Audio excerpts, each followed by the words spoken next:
Please subscribe to our channel, Pacific Front Untold, and be sure to leave a comment after watching a video.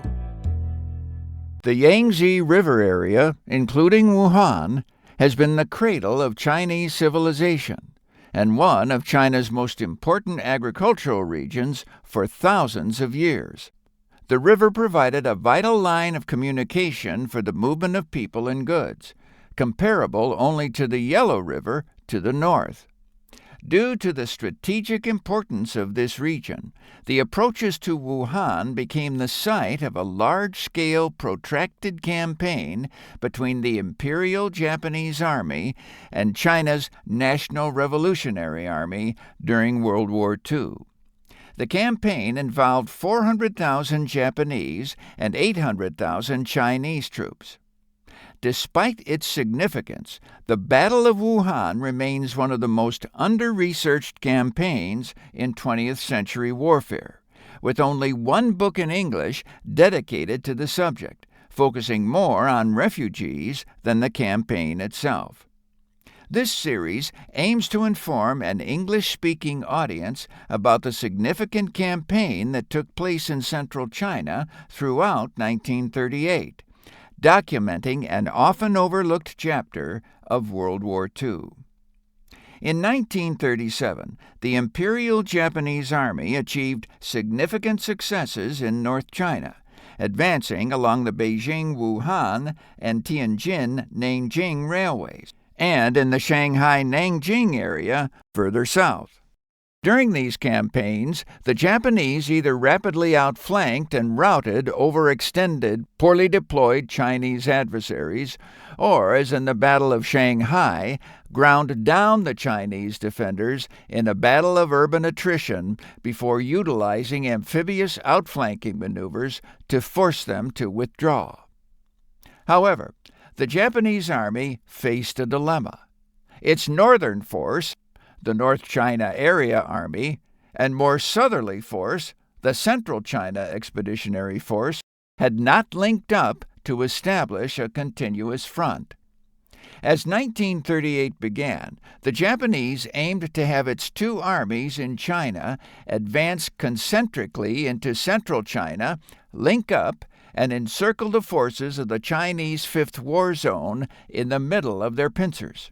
This strategy intended not only to link the forces, but also to annihilate as many of the Fifth War Zone's 50 divisions as possible.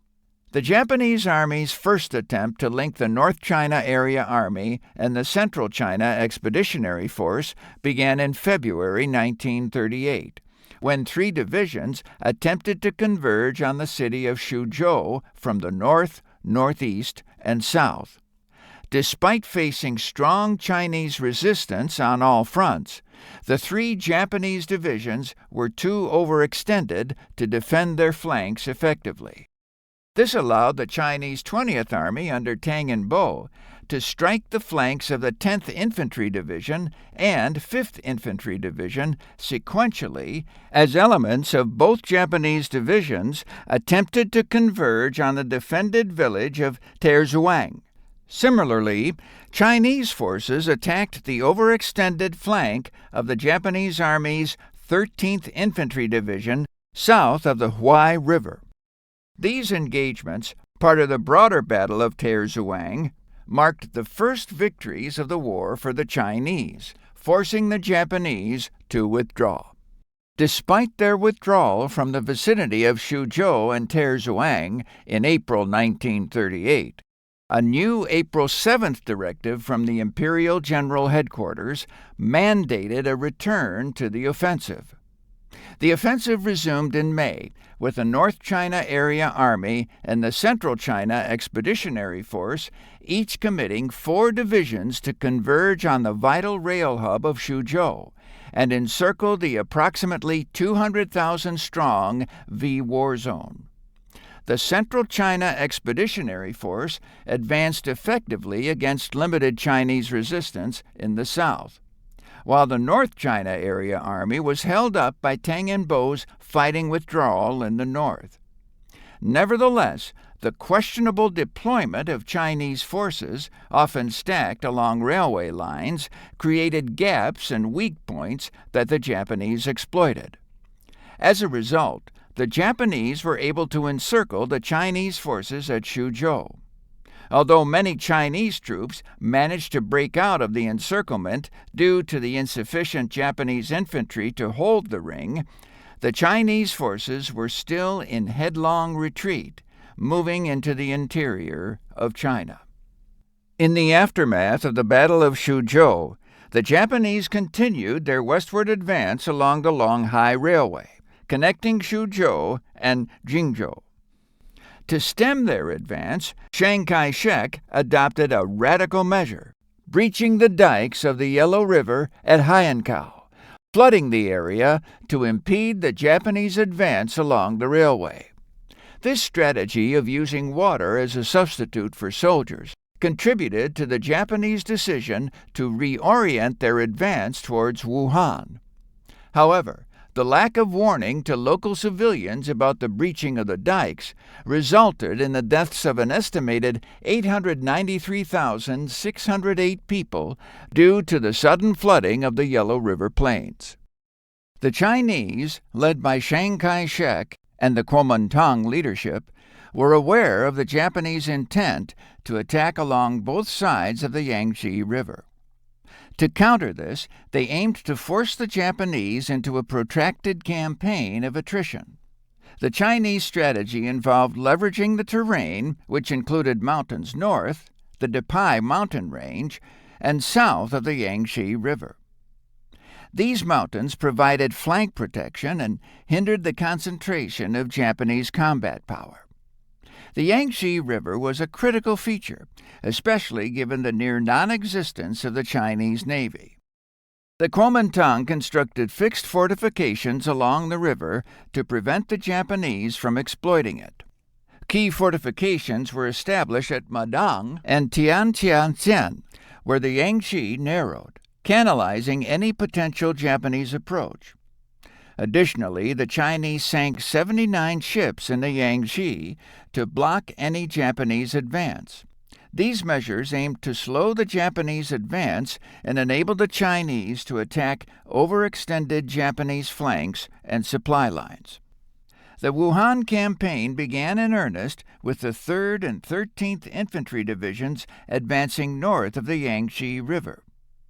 Central China Expeditionary Army Commander Hata Shunroku designated the towns of Xiuqian, Changyangguan, and the Huanan coal mine as their objectives.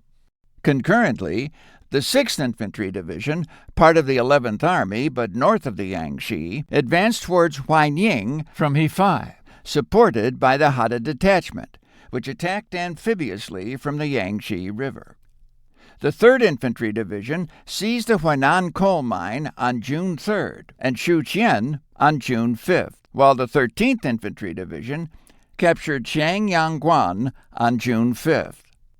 The 6th Infantry Division progressed, taking Shuqiang on June 8th and Tongxiang on June 13th. The Hata Detachment landed 2,000 men near Anqing, outflanking the city and forcing Chinese withdrawal. After withdrawing from Anqing, the Chinese continued to resist, falling back to Yuantanpu and Tianshan. At Tianshan, the 20th Army resisted for 4 days before retreating to Xianziyi and Taihu. On June 26 at Taihu, the 26th Army Group attacked the flanks of the 6th Infantry Division, while the 20th and 31st Armies attacked frontally. Malaria also affected the 6th Infantry Division, incapacitating 2,000 men and halting its offensive for over a month. However, the Chinese failed to capitalize on these setbacks, merely returning to defensive positions after the 6th Infantry Division withdrew. With the offensive north of the Yangtze temporarily halted, the focus shifted to the fortress of Madang. The Chinese had heavily fortified Madang, placing obstacles in the river and building gun batteries. Initially, the Japanese naval vessels could not penetrate the defenses. However, the Japanese shifted tactics, launching an amphibious assault from the rear. The Hata detachment landed 800 men behind the fortress, catching the Chinese by surprise. The Chinese had not anticipated an amphibious assault and had only a limited garrison at Madang. Despite the rough terrain, the Japanese overwhelmed the garrison in 3 days, capturing Madang and nearby Shangku, Pengzi, and Hukou. The rapid fall of Madang shocked Chiang and the Kuomintang, who had expected it to hold out for months. The Chinese attempted to strengthen other forts along the river with Central Army forces, but failed to consider Japanese proficiency in combined arms amphibious assaults. The cleared Yangtze River became a logistical highway for the Japanese, facilitating their advance on Wuhan throughout the summer and fall of 1938. The river's dual use as a communication line and means for amphibious landings became a significant disadvantage for the Chinese defenders in the Wuhan campaign. In July 1938, the Japanese continued their advance up the Yangtze River, targeting the towns of Huangmei and Saochukao. On July 23rd, the Hata detachment landed at Gutang and seized Saochukao on July 26th. Simultaneously, the 6th Infantry Division advanced north of the Yangtze and captured Huangmei on August 2nd. Following these successes, the 106th and 101st Infantry Divisions moved in, with the 106th advancing south of Chilihu and the Sato detachment of the 101st Infantry Division landing east of Saochukao in mid-August, subsequently seizing Xiongzhou. Despite initial successes, the 106th and 101st Infantry Divisions encountered significant resistance.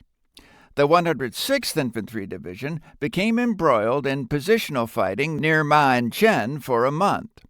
At the same time, the 101st Infantry Division, even after reinforcement, struggled for 2 months to capture the base of Lushen Mountain due to solid Chinese resistance.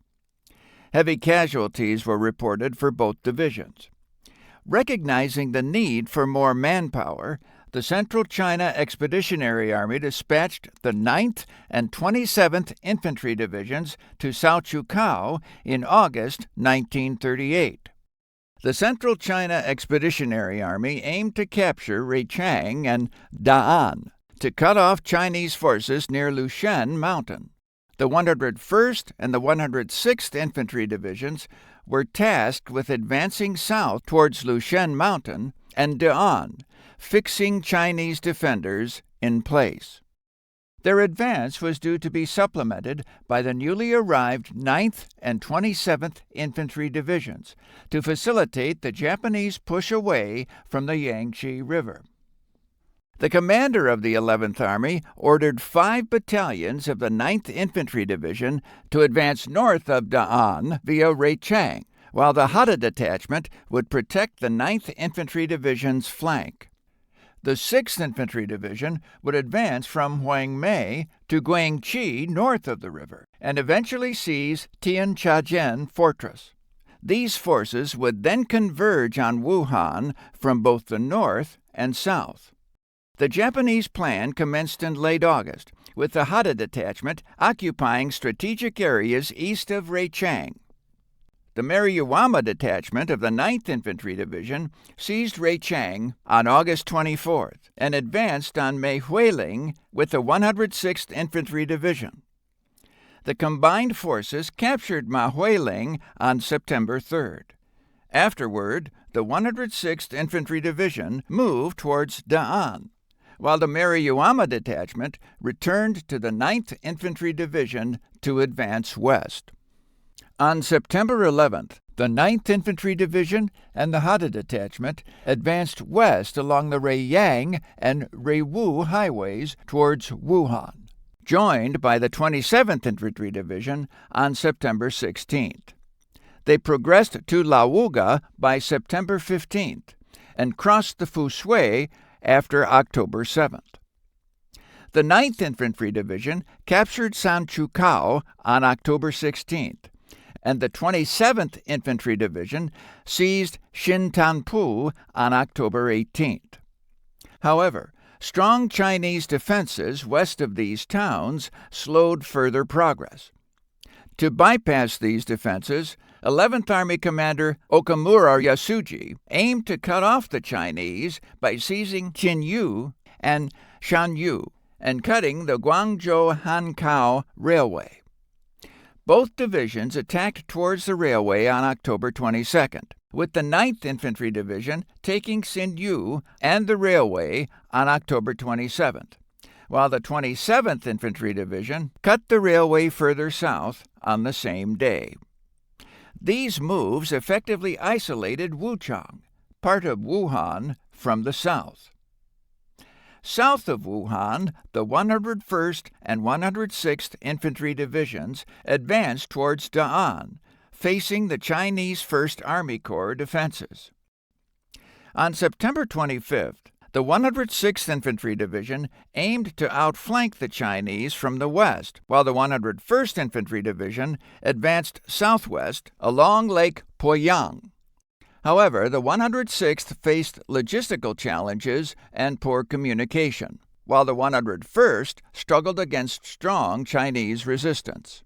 The 106th Infantry Division was eventually encircled near Lushen Mountain by 16 Chinese divisions. Elements of the 27th Infantry Division and the Suzuki Detachment were dispatched to relieve the 106th, which was low on supplies. Despite fierce resistance, they managed to break through and relieve the 106th. The Battle of Wenchaling was a significant Chinese victory, reportedly inflicting 30,000 casualties on the Japanese and demonstrating the effectiveness of the luring the enemy in deep strategy. In August 1938, the 6th Infantry Division of the Japanese Imperial Army resumed its advance north of the Yangtze River, coordinating with the elements of the 11th Army advancing south of the river. Their objective was to capture Guangxi, followed by the strategically significant fortress of Tianjin. The 6th Infantry Division encountered stiff resistance from the Chinese 4th Army Corps, which had established in-depth defenses in the hilly terrain south of the Debi Mountains. Starting in late August, the Chinese 21st and 27th Army groups launched flank attacks on the 6th Infantry Division near Taihu and Jianshan. These forces captured Taihu and Jianshan, pressing on to Huangmei. Despite the pressure, the 6th Infantry Division managed to continue its advance, capturing Guangxi on September 6th. However, this success stretched their defensive line to 30 kilometers between Huangmei and Guangxi. Although Chinese forces nearly encircled the division, they failed to annihilate it. Consequently, much of the 6th Infantry Division was tied up defending its communication lines, leaving only the Imamura Detachment, consisting of 3 battalions, to proceed towards Tianjin, the critical fortress on the Yangtze River. Tianjin's significance stemmed from its location at a choke point on the Yangtze River, where the river narrows to just 600 meters. The surrounding mountains, steep cliffs, and eastern slopes made overland approaches difficult, while Chinese batteries and mines in the river rendered an amphibious approach costly. The fortress was further reinforced by 3 divisions of central government forces, making it a formidable obstacle. Despite these challenges, the Imamura Detachment departed from Guangxi on September 15th, heading towards Tianjin.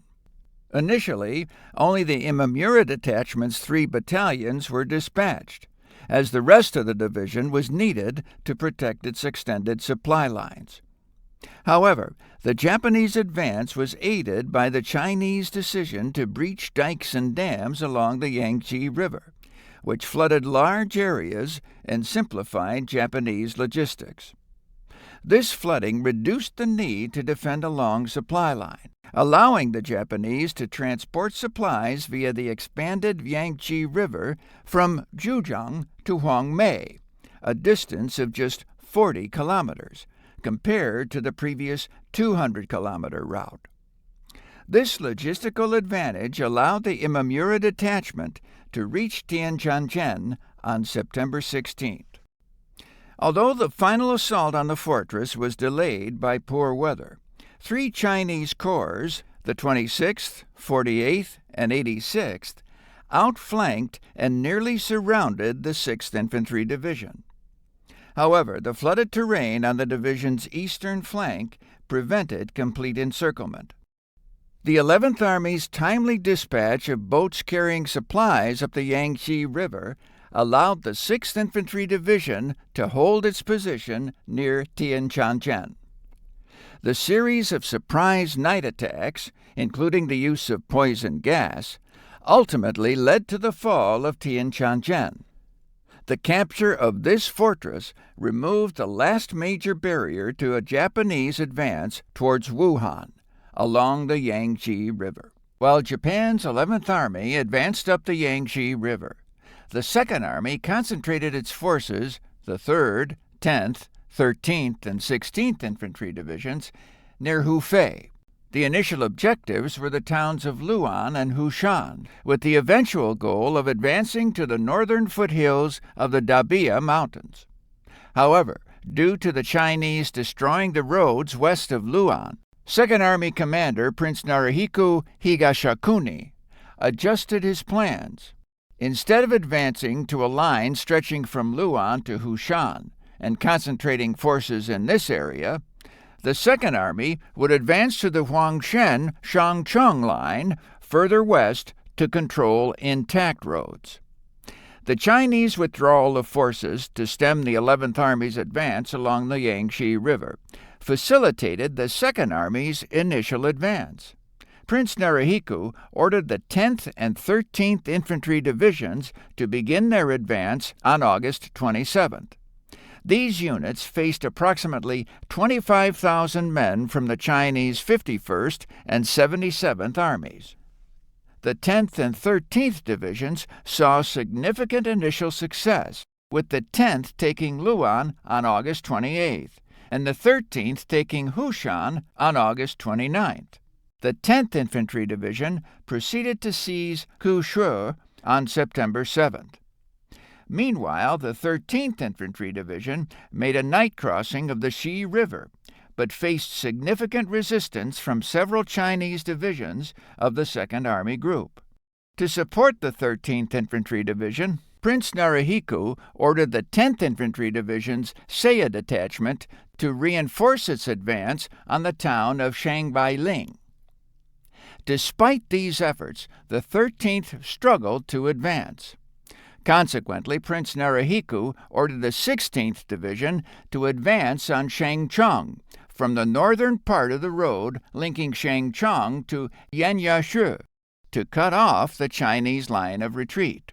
After crossing the Shi River at Yanyashu, the 16th Infantry Division outflanked Shangcheng from the north in concert with the 13th Infantry Division, leading to Shangcheng's fall on September 16th.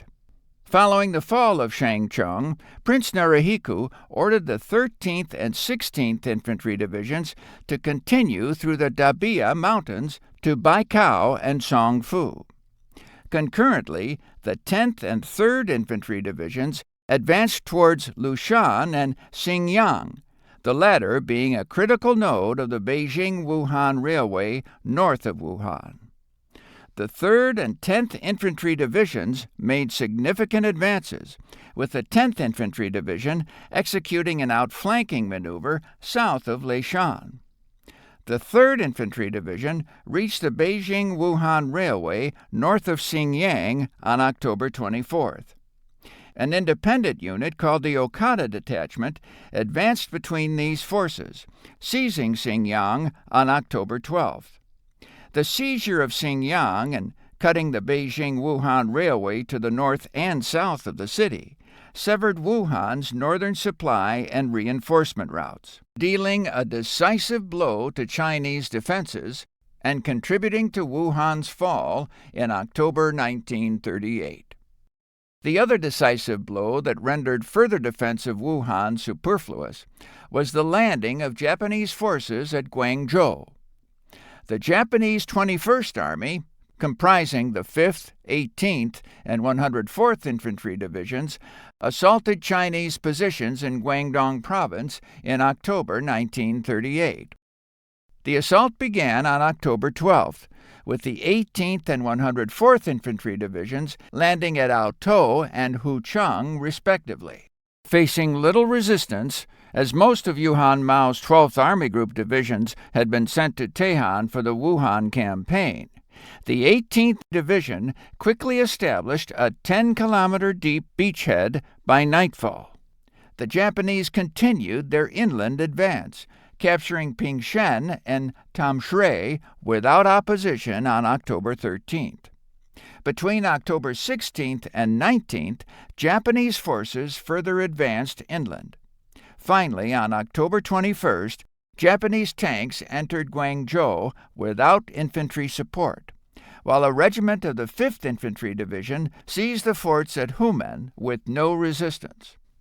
The capture of Guangdong cut off the Guangzhou-Wuhan Railway and the Hong Kong-Guangzhou Railway, which were critical supply lines for China, reducing Wuhan's strategic value as a supply hub. Consequently, the Chinese abandoned Wuhan and the Japanese entered the city on October 27, 1938. The Battle of Wuhan was a prolonged struggle that tested the endurance of both Chinese and Japanese forces. Despite their ultimate success in capturing Wuhan, the Japanese suffered from overextension on their flanks and a lack of strategic purpose, issues that plagued their campaign in China in the ensuing months and years. For the Chinese, the battle marked a transition into a protracted war with a stronger adversary capable of inflicting severe suffering on soldiers and civilians alike. The Battle of Wuhan thus marked the end of the first phase of the Second Sino-Japanese War, as Japan's period of rapid advances in 1937 and 1938 gave way to a prolonged stalemate starting in 1939. This stalemate taxed Japan's resources to the point where it launched the Strike South campaign against the U.S., UK, and the Dutch in 1941, making World War II in Asia a true clash of global empires.